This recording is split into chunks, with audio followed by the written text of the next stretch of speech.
In theory, it's really not all that bad to justify such a high cost from Rigo. So I think most of the cost comes from him wanting to do stuff on the other side of the fence and clearing those trees. Because all of this, the grass is not even really that tall.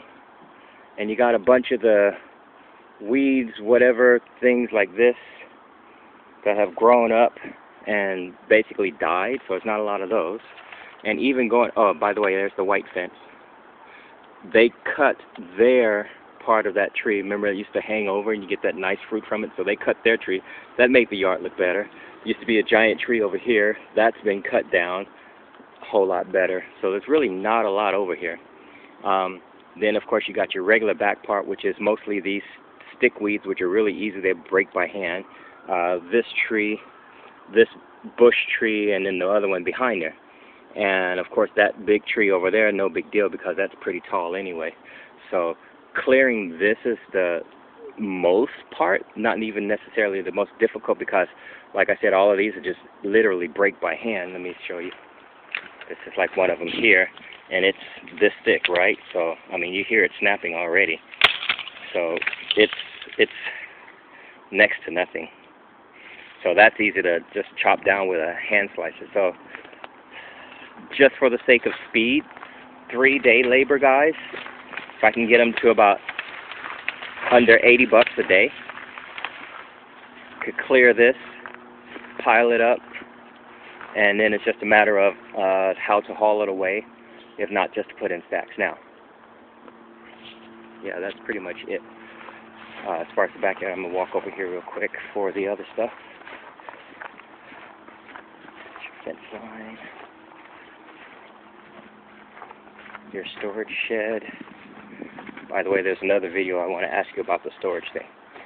This is your center yard, which is more than anything just a lot of, not per se overgrowth, as it is just kind of wild growth. In other words, this, which looks like a mess, it's really just your not so big tree, and the branches come all the way down. So you just trim it up to make it canopy style, so you're lifting it up about 6 feet. So that's just excess crap gotten rid of.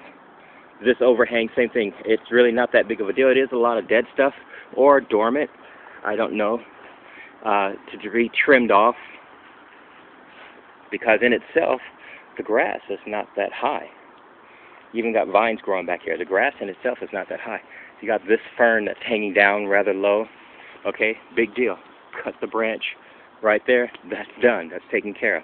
So a lot of this stuff is just trimming per se for looks, I guess you can call it. Even this thing, see, look, just nothing. This is just twiggery. Not even a major deal in my opinion.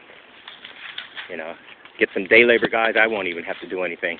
Let them handle the sun, shall we say, and the heat of everything. This is looking further in, and see, it looks in its own right clear, just stuff on the ground. So all we're doing is just trimming it out so that a person can walk through it, for the most part, standing up. No big deal. Not to me for the value of the $800, except for the fact that the guy was saying to Antoine, I guess, that he's going to have like 8 guys come and do it. Yeah, that's where his money is going to. The 8 guys coming that he's going to pay, and then plus his share, and then plus the little bit to haul off the refuge and stuff like that, you know. I mean, right here you can see that. There's a main branch coming up. There's a main branch coming up, and so on. I say screw that. Cut this one off. That'll take care of all of this part of the tree, and that'll give me a nice standing straight tree here, and the rest of it is just scrap. Cut it down, chop it down, whatever, and there you go, you know. Everything is clear back here. You probably can even go over with a lawnmower, except for the fact that you're afraid of what could be under here as far as bricks or rocks, so they just go over with a really high lawnmower or just a hand cutter and just sling blade it out, and there we go. So that's my opinion of it. If I were to do it, I'd just get 3 day labor guys and just have them go at it for 1 day's worth of clearing. Chop it down, put them in a whole bunch of little piles or bags, actually bags, for the ease of getting rid of it. Because on, the weekends or something like that, you show them your DWP bill and you can take stuff to the dump for free. And then, there you go.